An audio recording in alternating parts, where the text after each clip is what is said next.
Hi, I'm Joe Park, CEO of Horizon Stewardship, and I'm going to welcome you to today's webinar, Money in Ministry, Finance Operations, Finance Committees, and Generosity Teams. I want to remind everybody that this series is coming from an ebook that is produced by Cape and Krause. It's available on the screen. You can look at you'll be able to download it at the end of the webinar. Stan, I realize that this can vary from church to church, but as a rule, who in the church is responsible for financial management and operating results? Joe, that's a great question, but let me back up and actually separate this just a tiny bit. The information will be in that ebook that you just mentioned, but there really are two concepts here. We talk about who's accountable versus who's responsible. We've also used common language to talk about who's the governance or the oversight versus the management. And so there's two very, very distinct roles here, and they can be defined as I just explained them, of accountable versus responsible, or governance versus management. So within that context, let's start with the management or the responsible party, which was the specific question that you raised there, Joe. From a responsible party, management is responsible, and that would be and there's a bridge here I'll come back to and tie it together, but it's going to be that director of finance. It's going to be maybe the executive pastor, depending on the size of the church, but whoever has the day-to-day responsibility for the finances of the church, both in the safeguarding of those assets from the time they're collected in the offering or online till they get to the bank, and the disbursements and the financial reporting. But the accountability, the governance of that does reside with the board of elders or the deacon board, or that structure that, again, every church is a little bit different, but that governance structure is still there. So what's interesting is they're accountable from a governance perspective legally for it, but they can delegate the responsibility to the management team to do that. What's interesting is there's one person who wears both hats. Interesting enough, that's going to be your senior pastor. As the CEO of the church, he is the one employee, if you will, that the church hires and is responsible, if you will, that the board is accountable, and they entrust the management, the responsibility, to the senior pastor, who then delegates it to the CFO, the director of finance. And so he is both accountable to the board, and he's also responsible. And that's an interesting blend that senior pastor has. And so a lot of times the senior pastor doesn't want anything to do with the finances, but you can delegate the responsibility, but you cannot delegate the accountability or the authority of it. So that's an interesting blend. Hey, we've got a wide variety of listeners on this webinar. Can you describe the difference in some of these roles and responsibilities in churches that are larger, say budgets of 500 to millions of dollars, and those that have 500,000 and giving and less? I'm imagining that it looks different depending on your setting. So it does. If we use that drawing line, $500,000, we would find anybody 500,000 or less responsible for the finances of their church. They're a generalist, and they might do everything or almost everything. So the larger the church becomes, the more complex the ministry, and then the more specialized people coming on to finance committee, people coming into a accountant or controller or CFO position. So the real difference is more complexity comes with more dollars, and therefore more specialization. You start to think about CFO and controller doing different things. So in your ebook, you describe three primary cash flow functions: the growing of giving, the managing of other revenue sources, schools, rentals, endowments, and managing spending. All of this as reporting up through the finance committee in the board. We agree about the revenue and spending going typically through the finance committee, but let's talk a minute about growing giving. At Horizons, we believe that growing generosity is primary a function of discipleship, engagement, and it's cultural change that's happening through worship, small groups, communication teams. And most churches, the finance team doesn't have authority over worship or communications or small groups. For this reason, we recommend a generosity team, which is a multicultural, multidisciplinary team responsible for going giving. So it may have the pastor on it or the executive pastor. It has a worship represented there because that's part of the discipleship track. It's going to have communication represented there. It's going to have administration and discipleship represented there, and perhaps some other lay leaders. So as we begin to think about the typical structure in a church where finance team is the go-to word, we understand that that's a delegation of responsibility from the board and pastor to the finance team. But how do you see that working and generosity teams blending with that?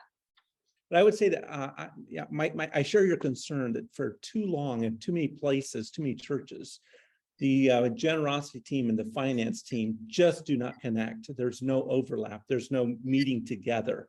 And that really needs to stop. And these teams really need to function together to be that high performance effective team. As I see it, I love the picture you laid out of the diversity and the comprehensiveness of who's on the team. I would then maybe layer in another little bit of a profile that there's going to be those who are strategic in their thinking, and then there are those who are tactical in their thinking.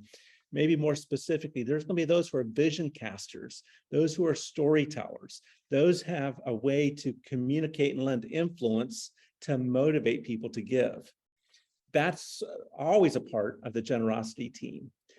But what's missing is the part that the finance team brings, and that's the number crunching and the analytics. Let's see if we can summarize this. We know that the accountability, the responsibility, if you will, resides with the governing body, and that the pastor is typically the accountable person in the system by denominational or by church bylaws. Then those responsibilities are passed down in a number of different ways. The most common way is to have a finance team that is responsible for managing the spending, but oftentimes responsible for actually the growing of giving. Our best practice, and one that I know you all endorse, is either as a subset of the finance team or a completely different function reporting back into the staff structure or senior pastor is this generosity team. So this bifurcating of growing giving with the management of revenues once they come in. I think you've made the good case that these have got to work together. In smaller churches, we see it happening where the finance team may break itself up into a stewardship function or one that's focused primarily on growing giving, the other on the management side of it. Any other sort of best practices in terms of just at that high level that you or Dave would recommend in terms of the way that these are report to each other and through each other? So remember, we always have at the top of the pyramid, the senior pastor.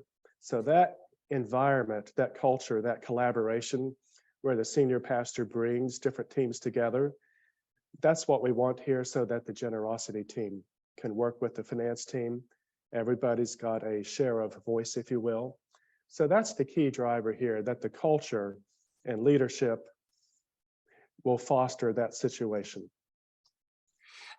Another best practice that we see is having someone from your finance team on the generosity team and someone from the generosity team on the finance team to make sure that co-working is happening.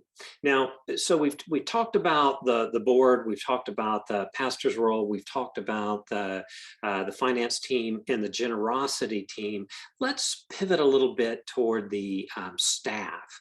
There are a number of roles that get named out there that we're used to hearing. The newest, and I'm going to want you guys to dig into this with me a little bit, is a chief financial officer. That chief financial officer, how does that differ from other roles that we see, such as the financial secretary, treasurers, comptrollers, a business administrator, or perhaps the executive pastor? And understanding that polities drive that, church bylaws drive that, but in a common sense, how does that come together? And what is a chief financial officer, and what is different about it than those other roles? So you raise a great question. I think that's fascinating. So I would say that generally speaking, we think of a treasurer as an officer role that may actually be at the board level of the church or the the elder level, who's providing that accountability, the oversight. The CFO, that chief financial officer, is going to be the counterpart, would be the senior most financial person.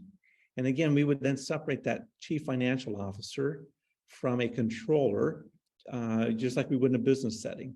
So, and before I go down that path, let me also talk about, that's the CFO in a church is an emerging title in some of your larger churches, where it used to be the executive pastor, reported to the senior pastor and was responsible for all the discipleship and all the operations of the church. As that church gets larger, they find that they need the equivalent of a ministry number 2 person and a finance number 2 person. And because the roles are so diverse and the skill sets are unique enough that one person, it's rare to find the same person to do both roles. So as Dave mentioned earlier, the larger the church gets, the more complex. You really need one person focused exclusively on the, if you will, the ministerial staff and all the ministerial programming. And then that CFO many times will take on all the administrative tasks, the finances, technology, HR, risk management, maybe even facilities, because those become, if you will, waiting the tables versus the, the direct ministry using some business language. Then within that, generally speaking, that CFO is going to be that strategic thinker who's thinking ahead, weeks, months, years ahead. They're the ones building the business relationships with the banks, with the business leaders in the church, and thinking strategically about the future and risk management. Totally different skill set, totally different temperament. And it's usually that strategic thinker, whether they have that title or not, is who you want on your generosity team. You probably do not necessarily want a tactical person. And it's not a good or bad, it's not an inferior or superior. It's just different giftedness, different expertise. So just like in a large organization, you need somebody that is really, really good at accounts payable. Same at the leadership level. That controller position tends to be the one that is really looking backwards in time and is dealing with all the compliance, the internal controls, the accurate record keeping, the bank reconciliations, the generation of the financial statements, historically taking care of all the accounting that has already taken place and properly recording it. The CFO is strategic, looking ahead at what has not happened yet. Now, in some organizations where that are not as large and have both an executive pastor and a CFO, that executive pastor may hire, in lieu of either the CFO or controller, a director of finance. And that is a hybrid position that has a little bit of both. And at that point, that person that you hire will either be more gifted towards that CFO position, strategic thinking, or will naturally be more gifted towards what we call that compliance thinking. And so that person will have to lean into their strengths, but they'll also have to bring along their weakness to accomplish both halves of that responsibility of that director of finance. Now, those are overgeneralizations. Nomenclature changes with every church, with church polity, and sometimes the nomenclatures are all within a president, vice president, or a chief or director roles. And so those obviously play into the use of titles within certain structures, within certain organizations. Dave, you have something you want to add to that? I do. My thought is to add to that, as I tell my machine not to install anything at this moment. So I generally think of finance as forward-looking. Here, you've each called it strategic, but if I think about being the finance officer, I'm looking ahead. What could go right? What could go wrong? I've got to accomplish some risk management, and I've got to think about how to bring people about in their thinking so we have better outcomes rather than worse. That's a very different orientation. Stan, you used such a good word, compliance.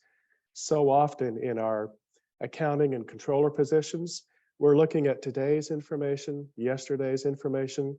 We're closing a month, closing a quarter, closing a year.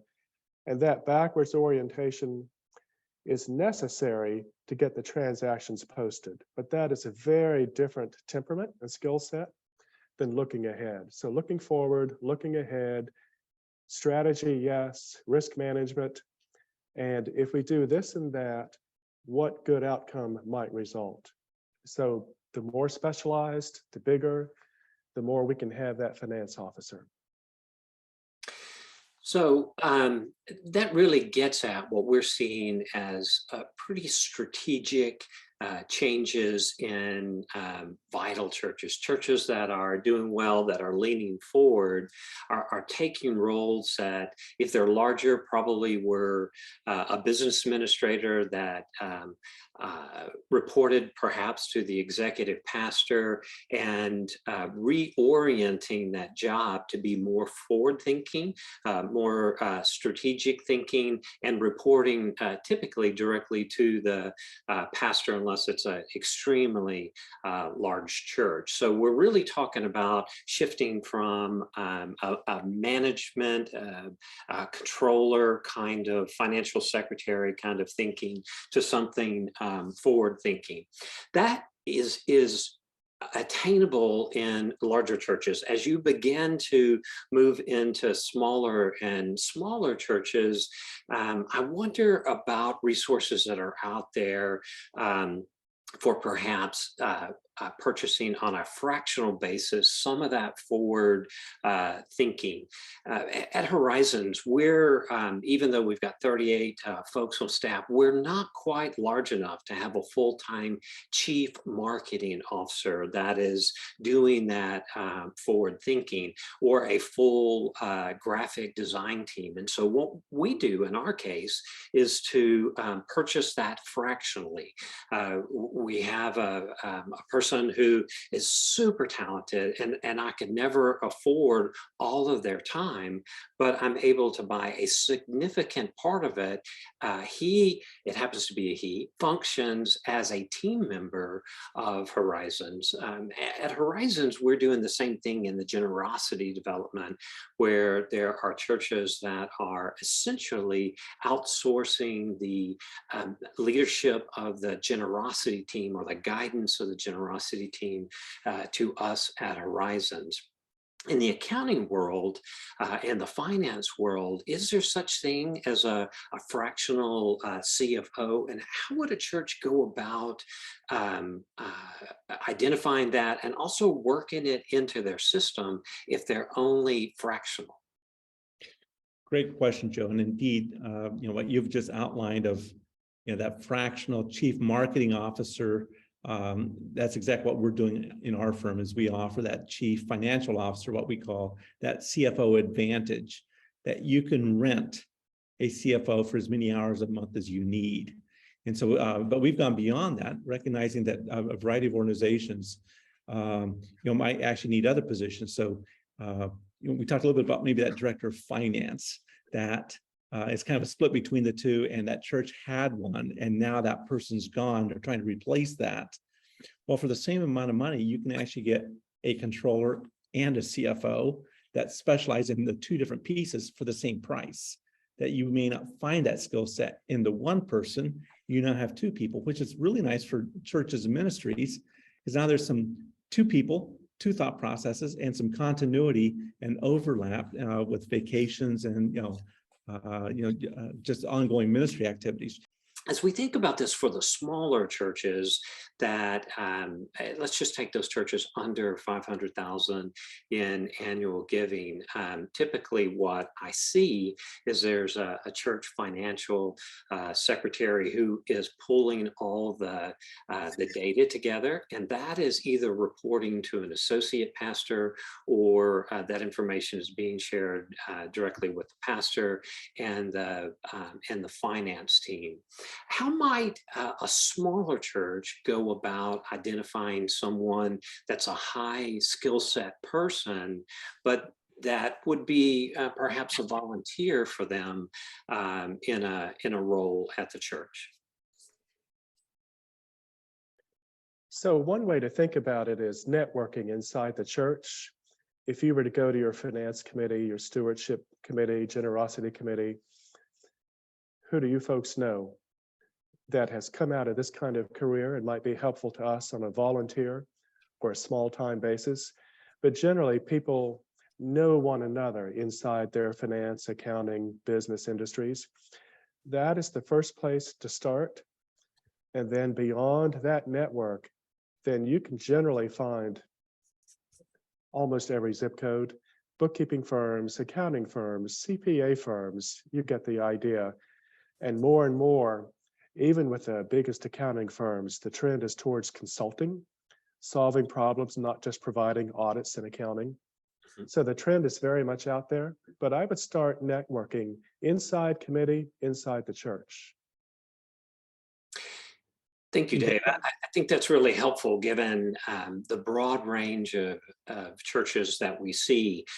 Smaller, you're probably using your networks to identify persons that might serve on the finance committee, might serve as a volunteer, or I see a lot of kind of mid-sized churches that will hire a CPA or a CFO kind of thinker who may serve, be paid for 10 hours a month of work to take the information that's provided by the financial secretaries and make it forward-looking and integrated into the strategic planning and execution at the church level. And then as you get larger, you've got the ability to either look at these various roles and hire them, or as I've heard you all share, purchase them fractionally. That way you get the best of without overspending.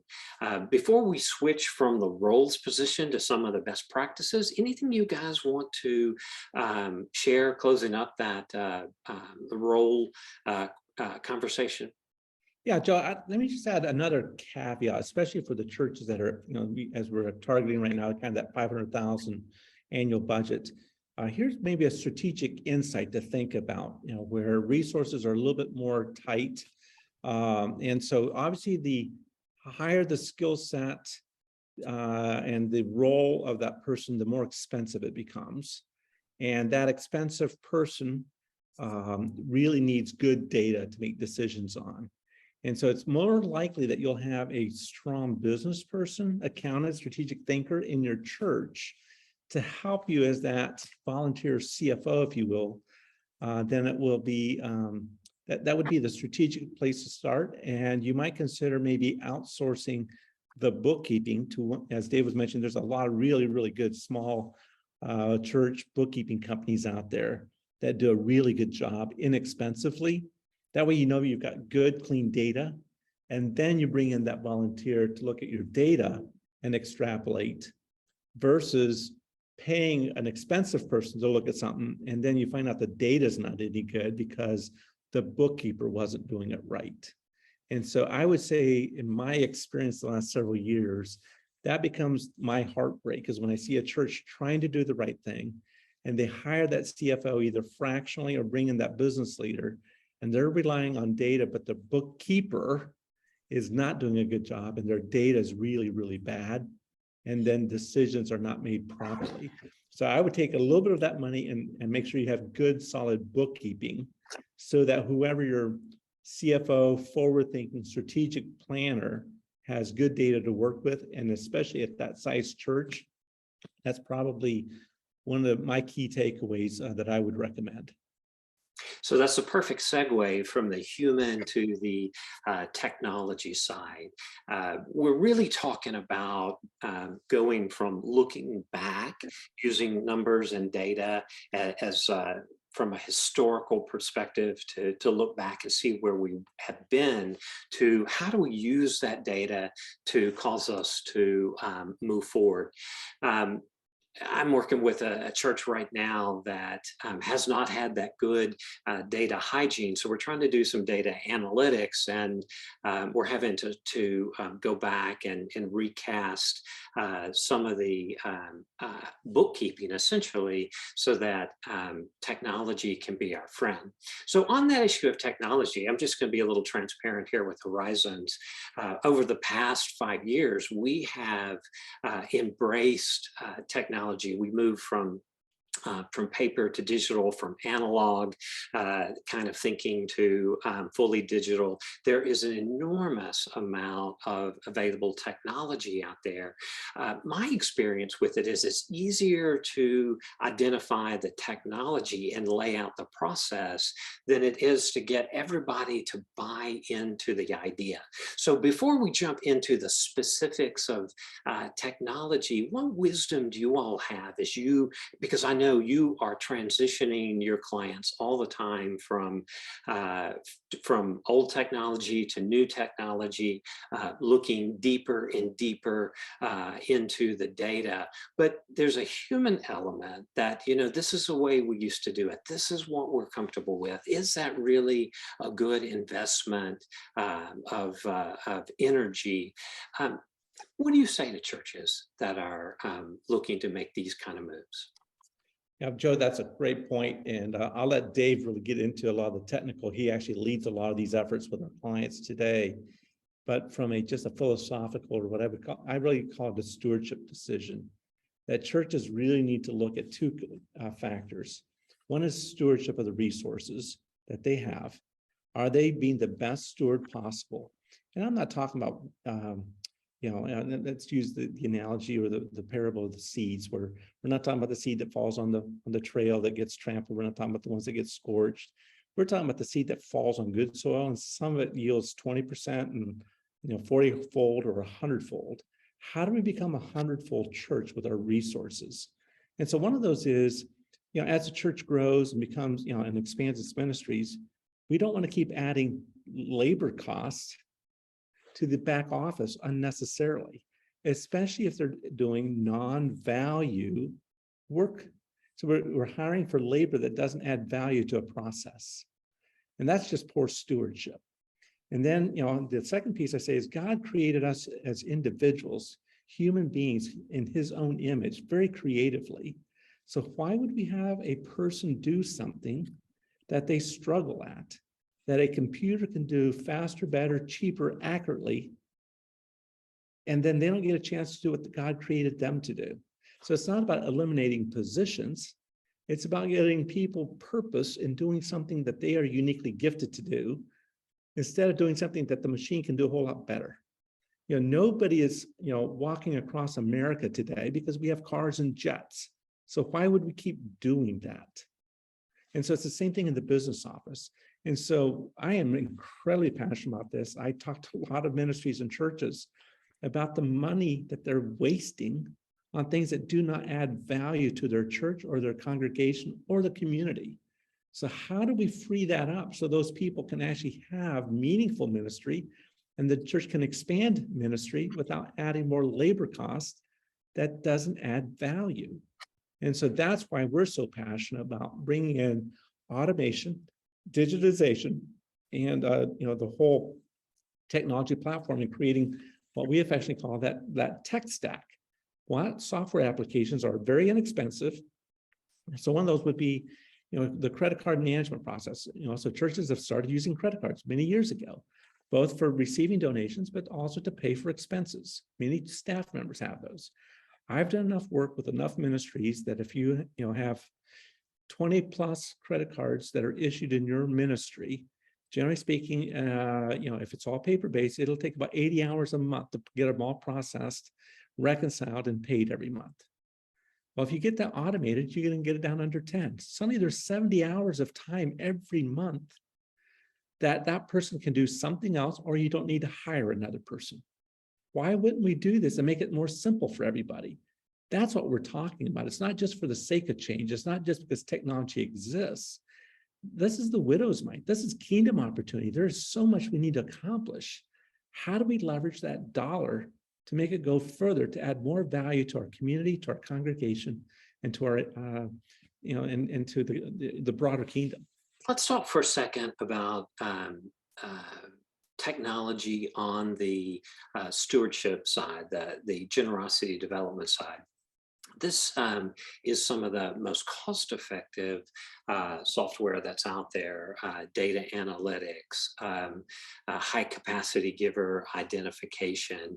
The challenge that we have is getting churches first to begin to think, this data is important, and then to set up systems where they don't have to touch it. It works for them. If it's, for instance, a first time or a second time or a third time giver, that the system is set up to call out the list of names, and that list of names is sent to the mail merge, and the letters are created and put on the pastor or campus leader's desk to sign or to make a phone call.